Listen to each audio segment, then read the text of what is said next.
My next one is kind of just staggers off of getting attention, but it is having that it factor, that focal point.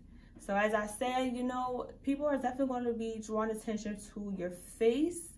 So are you going to be the girl that have the bomb ass skincare? Okay, checkmate. Checkmate. Okay, Vogue. Skincare gotta be on point. Is your skincare gonna be on point?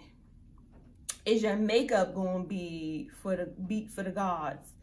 Cause I mean, you gotta serve face. You don't have nothing to hide from, girl. Who are they running from? Okay.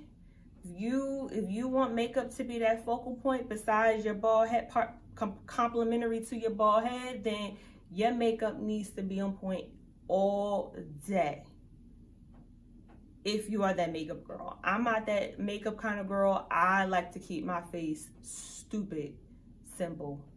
I'm only covering up like dark spots and under my eyes. But other than that, this is me.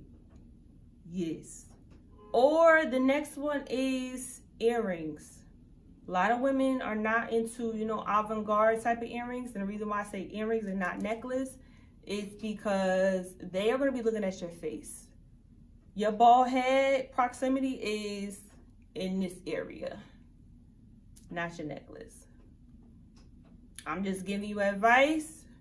You can have no necklace on and they still going to be looking at your face. I'm just telling you what it is. I've been a bald girl for quite some time. So yeah, picking your focal point, those three. And if you're a girl that just wears hats all the time and you're bald, it's pretty pointless. I mean, you're keeping your hair cut up just to wear a hat. That kind of is like an oxymoron to me.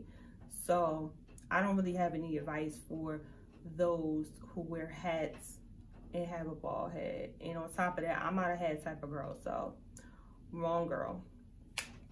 So that is definitely my tip for that.